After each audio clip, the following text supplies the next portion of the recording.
we're going to bring up a couple that we've had the chance to get to know over about the last 6 months, and they too have an incredible story. Now, we've done about 20 interviews now. We haven't released any of them. We're kind of waiting. We want to put them out all as a season, and James has been like, hold up, right? So we did that. Now, with that, we followed all sorts of different topics. Like last night was kind of a business theme. We had two couples that have built businesses and nonprofits together and how they've worked with each other. We've talked about mental health, depression, addiction. Of course, we've talked loss. And today, this couple, and where are they? I don't see them. Okay, hi Noble and Veronica. All right, fantastic. Come sit right here as we give you this fantastic intro, and then we'll bring you up on the stage.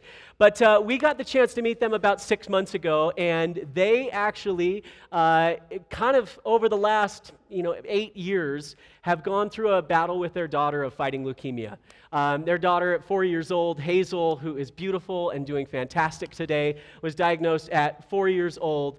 They had a long battle with cancer that is extremely difficult.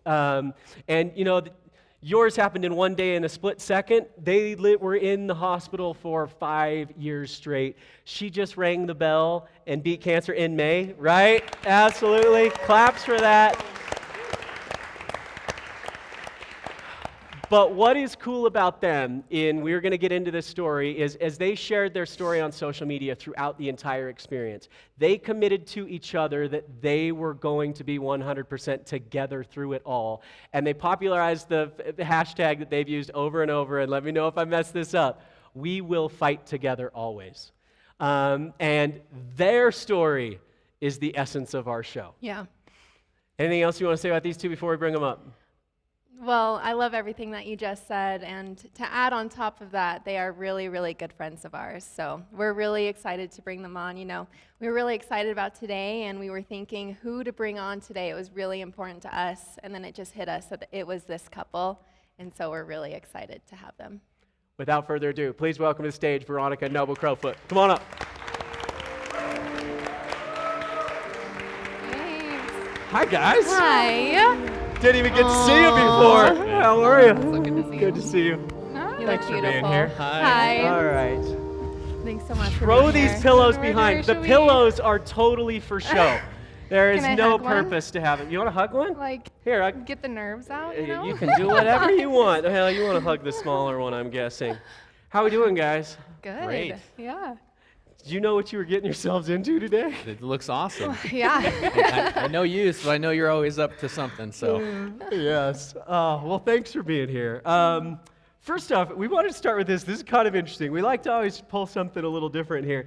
Your last name is Crowfoot, it is, right? Yeah. Yep. And your dad is the chief of his tribe in Canada, right? He was the chief. He was. Not the current chief, yes, but he was the chief for, I think, 12 years.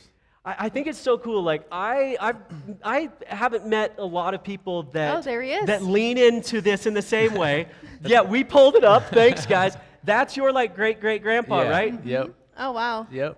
I love that. That's his grandpa Crowfoot. Give a quick explanation of what that man did and what he stood for. Yeah. So he signed a treaty in Canada. It was Treaty Number 7 that just kind of ensued peace and kind of collaboration to try to figure out how to work and coexist with the different people that were coming over at the time. Yeah. What did you think when you heard your last name was going to be Crowfoot? That's kind of cool. Yeah, You don't really honestly, look like a crowfoot. no, I mean, I feel like I look like one. Only because I am so honored to have the last name, truly. On Father's Day, I actually messaged my father-in-law, and I was like, I am so grateful to be a part of this family. Like, to be a part of the Crowfoot family, it's an honor. Like, I truly feel so grateful for it. Yeah. Like, every single day, and my kids are Crowfoots, and yeah.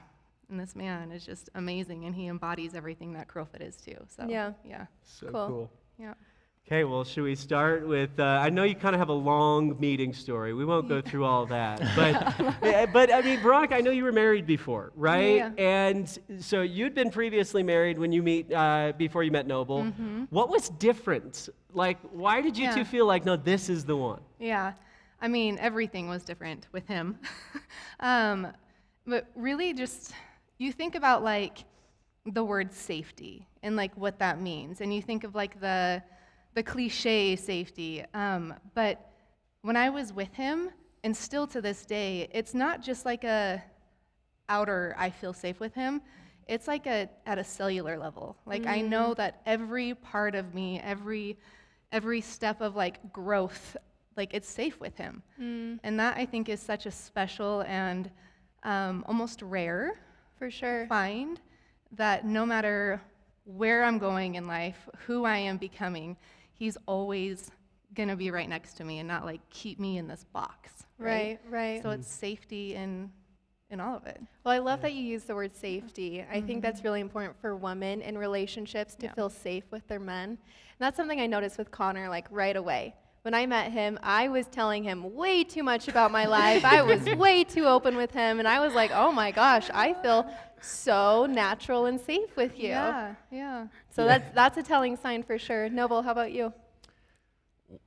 Well, I've never done a live podcast before. I usually have a lot of humor when I talk about this stuff. They're with us. trying to Yeah, dial it we're back a just bit. having a very large conversation, but we're going to talk way more than them. No, I think in all seriousness, I just, I had a lot of experiences in my life where I was able to kind of really understand who I was and what my inefficiencies, my awareness of what complements me, and I was fortunate to find someone that's better than me in a lot of the categories, not all, right?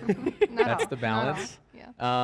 But I just knew that I needed someone that was going to push me and motivate me to just be better, and she's always been that. So it's actually ironic because a lot of the trials that we faced in our relationship was kind of predetermined in those decisions that I had, and it kind of prepped me for kind of knowing that it just made it more apparent that she was the one, regardless of the trials that we went through. So, Love that. Okay, well, let's fast forward. We want to get into it because we want to discuss basically what going through that battle with Hazel's cancer was like and the aftermath, right? It wasn't just the hard days in the hospital, how you pick yourself up from that afterwards. And so, first off, how long have you been married? How many? I know you have 3 kids. Give a little explanation there.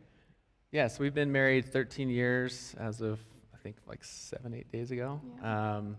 We got 3 kids. We got a 12-year-old, 7-year-old, Vila, and then 2-year-old, Noble, Zev, so little junior. So, but yeah, 3 kids. And Hazel, sorry, she's the first one. Hazel's the first one. Yes. Yep. So, and obviously the gap in ages is just because we were trying to figure out life before we had more kids. Right, so. right.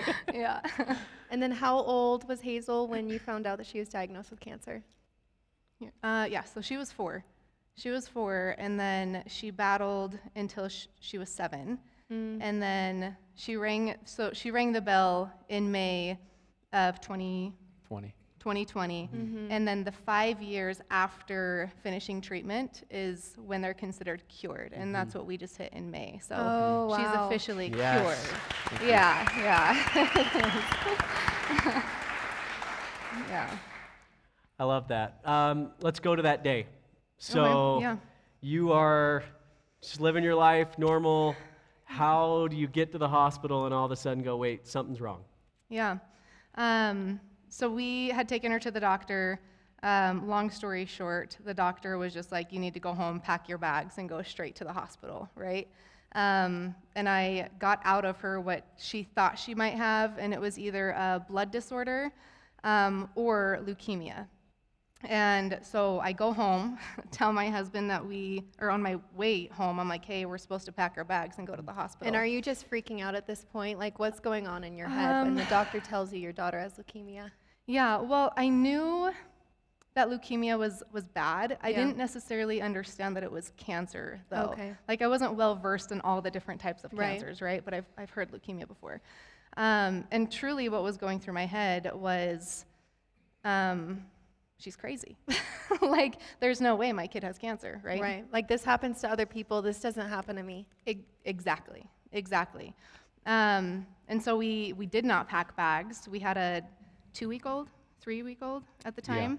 So we packed her bag, right? Like, stuff to have at the hospital for a few hours type thing. And then we drove there. And on our way to the hospital, I just did a quick Google search. Don't ever Google anything when it comes to like illnesses, cancer, anything like that. Like, what is leukemia? It's a blood cancer, right? And I'm like, okay. And then I just did a quick Google search, 2017, basically like facts about leukemia or stats, right? And they're all pulling up 1 out of 5 kids die from leukemia or childhood cancer in general, right? Most of which being leukemia. And then another one on there was the divorce rate and separation rate for couples whose children have battled cancer. And it was a crazy high stat then. Like, I can't even remember the number, but I remember I like put down the phone and I like look at Noble and I tell him this stat. And Hazel is in the back. So like, we're trying not to like, you know, like really show too much because we don't know what's going on at this point. But I just look at him and I'm like, hey, babe, like, no matter what we're about to face, we got to stick together through this. And that's when I was like, babe, like, we've got to fight together. And he looks at me and he's like, always, babe. And that's where our line, Your our family, hashtag, fight we will together fight always. Together, always. Yeah, and that became our family motto and a community motto, really. We will fight together always.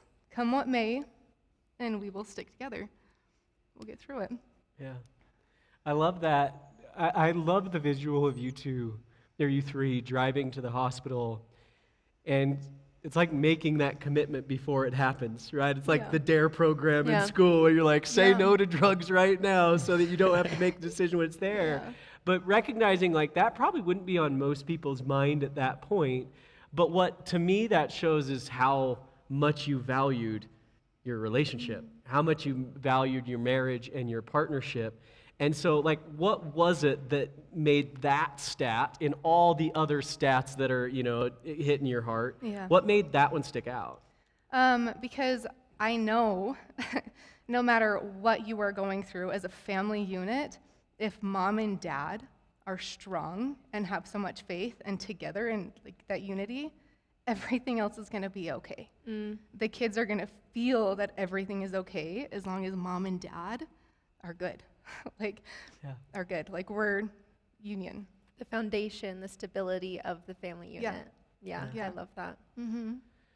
Walk us through that stretch of, I mean, I know that you had phases of really intense battling and then chemotherapy and all of it. So what was that process like of then not being the one to actually fight it?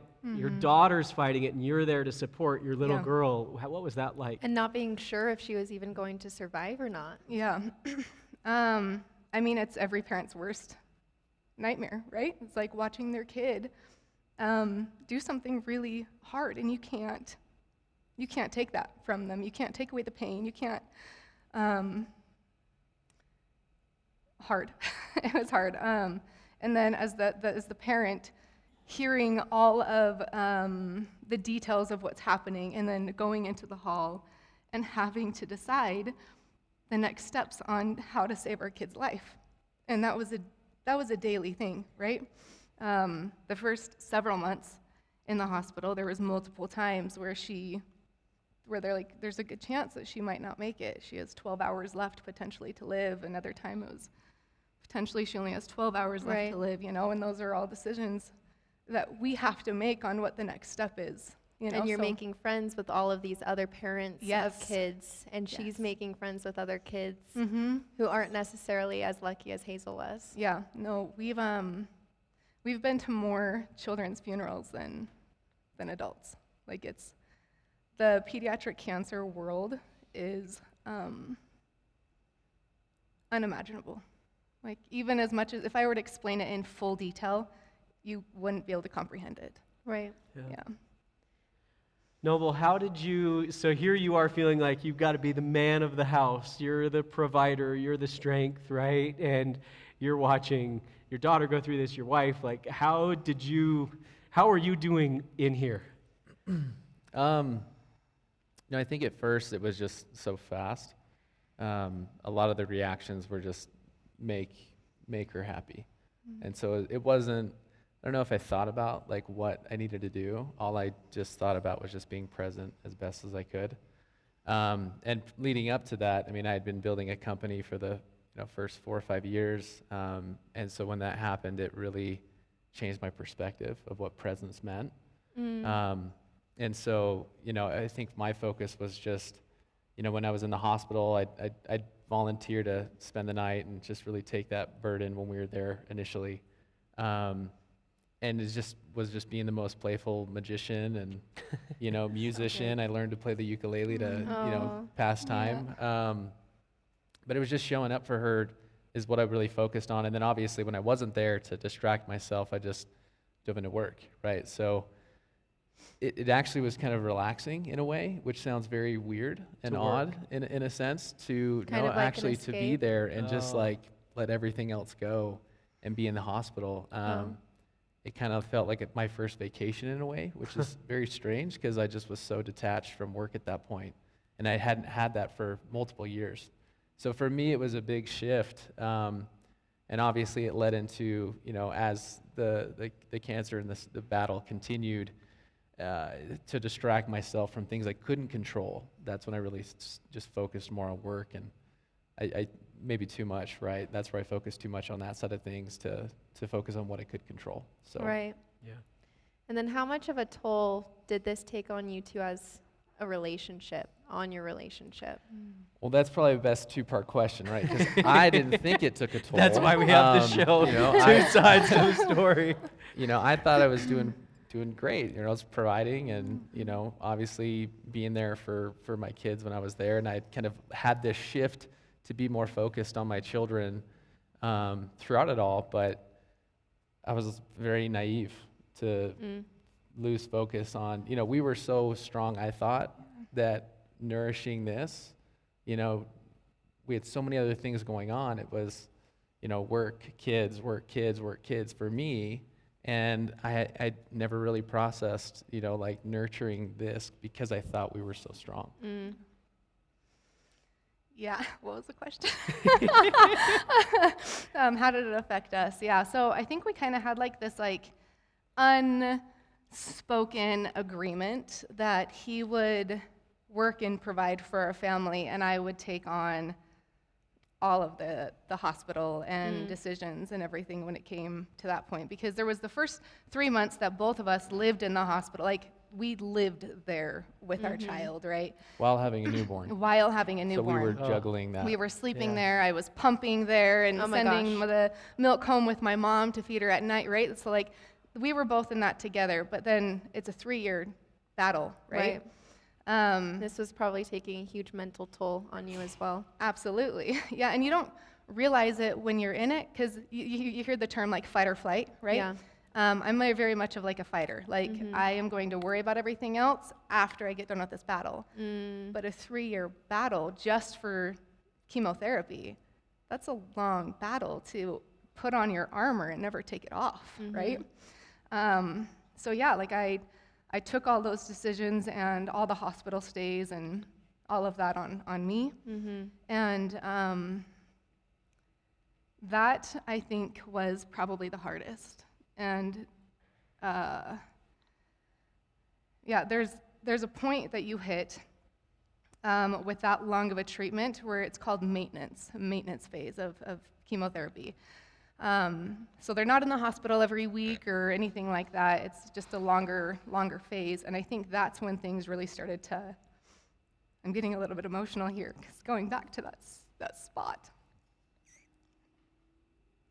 That's when things started to really like hit me emotionally, because I had a little bit of time to breathe and realize everything that had happened.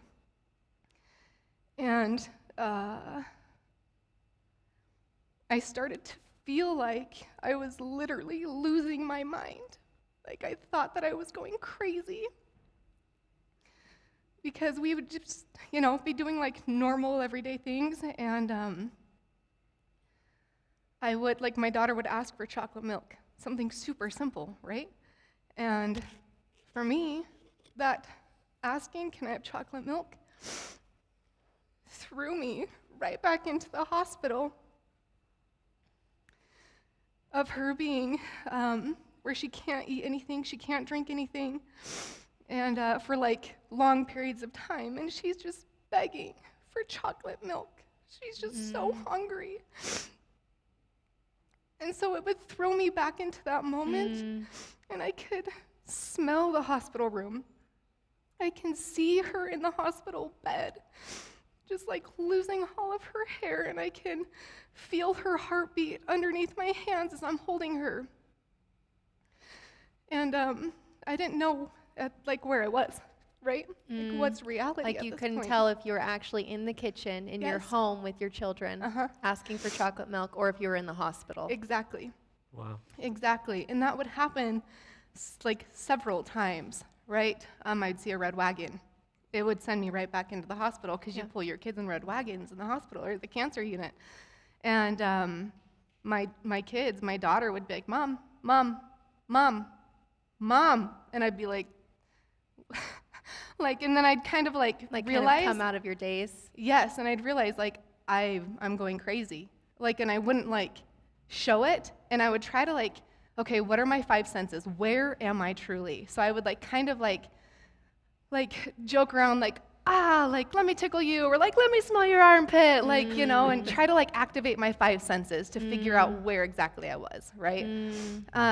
That's wild. I think there's something to that because I don't think people truly understand. I mean, is that PTSD? Yeah. So later, I was diagnosed with C-PTSD, Okay. complex post-traumatic stress Okay. disorder. Yeah. And I had no idea that that's what it was. I just truly thought that I was losing my mind. Wow. So the mental part of it, for sure, takes a toll on you. Right. Yeah. Thanks for sharing that. I think something Noble said earlier is that in those moments he just tried to be as present as possible. And then you talked about the only way to get yourself out of that was to try and be present with your five senses Yeah. or whatever it might be. And I just think that's such a lesson for life that you both just hit on of sometimes it takes those moments to force you to be present. And I get what you're saying, Noble, of it actually felt like a little vacation in the fact that you were having sleepover after sleepover, learning the ukulele, playing with your little girl, right? But then how presence is the answer afterwards too, right? Of going through that, of trying to not live in those moments in the hospital and trying to move forward. What has that been like now as you're on the flip side of it? You have rung the bell, you are in that 5 year. How present is that in your life still today, and how do you stay present? Well, I think for me, kind of leading into what she was touching on was, there was a moment where through her therapy pursuits and trying to understand where she was at, I had a wake-up call. She had, I can't remember how it led up to it, but she was talking about how she was having suicidal thoughts. And, when you're married to someone for, 5+, 6+, 7+, 8+ years, you think there's a level of communication that you think you can break down pretty easily. But when she had told me, we were past that point. She had already kind of healed that point. And so for me, it was just a huge wake-up call. I wasn't there for her to process that. I wasn't. And so, but it was weird because it was but I was there. We had what I thought was a good relationship, but just shows how naive you can be, I think, if you're not really seeking presence every day, Yeah. right? When you're not pursuing, the relationship you're, newlyweds or fully engaged, right, from the beginning. So I think for me, I just lost sight of what staying in love meant. Not just feeling hey, great relationship, we hit it, now let's go focus on other things. Right. It was that wake-up call that I had, the worst wake-up call, obviously, to have. But looking back, I'm very grateful kind of where it's led us. But for me, it's just that constant reminder of you never know. There's just things that will never surface unless you're just constantly pursuing each other. And it just simple dates. Right after that event, we just made commitments to go on dates on the weekends and be intentional with our time. So that's the worst wake-up call that I ever had. But Right. Sorry about that. So basically, you were having at that point dealing with that C-PTSD. Thank you for giving us a new vocab word. I'm glad we know that now. But you were feeling suicidal, but weren't telling him. No, I think that's, you know, you hear all the time, like, oh, if you're having suicidal thoughts, like, reach out to somebody. But when you're actually going through that, reaching out to somebody is like the last thing you want. For me, that was like the last thing I wanted to do because, actually, that's not true. That's not true. I'm gonna share a little bit with you guys. So when I was feeling like I was going crazy, right? I didn't at this time know that I had C-PTSD, right? And I started to have these thoughts like, okay, if I am literally losing my mind and going crazy, there's already so much going on in my family's life. Like, they can't have a psycho, like a crazy mom. Like, I truly thought that I was going there. And my husband's so busy with work and everything, I can't put that on him either. So it would make so much more sense to not have me losing my mind every day and reliving the worst moments of my life and of my kids' life over and over again, and having them also have a mom losing their mind. So the only way that I could think to escape that boomerang, you like throw out the thought, everybody's like, oh, it's just in your head, like think positively. You like throw out the negative thought and it's like a boomerang and it comes right back to you. That memory isn't a memory, it is replaying the scents, the smells, all of it. So yeah, that was the only thing that I thought that I could do to not have my kids have a crazy mom. Right. And So that's to why you not got lose to my that mind. point, was I to got to think that that point, they would be better off without you. But the thing is I didn't want to end my life. I wanted to be the present mom that I am. Yeah. I wanted my life. So what I did is, on a flashcard, I wrote the 3 reasons, like real reasons why I wanted to live. And have you heard that term, if your why doesn't make you cry, then it's not good enough? Yeah. Right? So I thought of the 3 reasons why, and I sobbed writing them, and they were so easy, why I needed to live. And on the back side of that, I put 3 people on a flashcard, their names and their phone numbers. And the very last number was 911. And the 3 people on those cards were the people that I knew, 1, would pick up the phone the second I called, no questions asked. 2, the other criteria was that they needed to be in the same city, like close proximity. Because if I read through all of those reasons why I wanted to live, and for whatever reason I still felt the need to not be here, I'd flip over that card and call number 1, call number 2, call number 3, call 911. And I got to that point. I read my 3 reasons. And I had just had one of those triggers, right? And I read those 3 reasons, and something in my head still said, well, you're crazy. And so I called the first person on that phone on my list, and she picked up. She saved my life. She saved my life, and she had no idea. Till years later. Years later, I'm like, yeah, do you remember that one time I called you? She's like, you called me all the time. It's like, I did, and you always picked up. Like, you saved my life. And after that is when I told my husband, I'm like, hey, I am not okay. I know I put on a really good show outside, but I'm not okay. And that's when I told him, I'm like, I need help. And I didn't make the list. He was not on the list. He was not on the list. Not because I didn't love him, not because I didn't think he loved me, but he was so ingrained into work.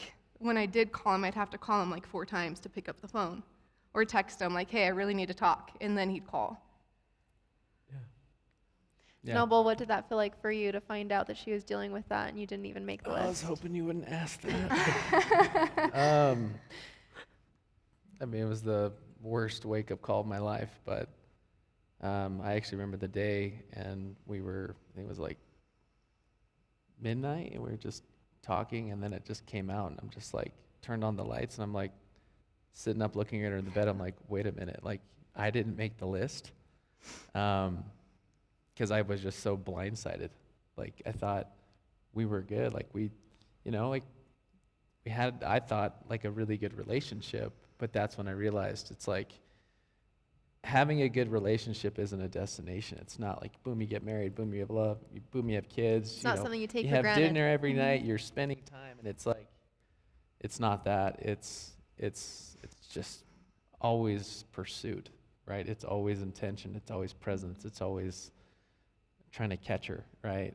So that was a horrible but profound. Apparently, I need to learn profound lessons this young in life. With my child and with my wife, but I'm very grateful that I did, and I'm grateful for those people that were on that list. So, love that. This is real stuff that you've shared. This is not like this is deep, right? And to share this in front of a group of people, but to be able to feel that emotion on all sides, right? I know, like I know that line of like not being the list hurts. But you guys are rocking and rolling. Like, you're a fantastic couple and have one of the greatest marriages I've seen. And so, how did that change things? What is your perspective now? And bring it all around from us. We don't want to leave you on that note. You're like, all right, we're done. Noble didn't make the list. Thanks, folks. Yeah. Well, I guess, to speak to that, I think we kind of just started with the small things, right? Like being more intentional with just creating spaces for us to have more time. It's as simple as just like creating a date night, and then on that date night, what are we doing? What are we talking about? I would say the biggest thing though is just being more open in our conversations, asking. You can really learn more about someone when you ask the same question 5 times, right? And you might not ask it the same way 5 times, but if you ask same way 5 times, you get deeper and deeper and deeper. And then all of a sudden, all the surface stuff floats away, right? And then that's when you get down to it. So, Like, you're still trying to get to know her. right, and that's like, those are things that I would find, or in conversations of other people that had relationship issues, or what do they do? And that's just me seeking, how do I improve? So that, and then obviously being there for her through her healing journey.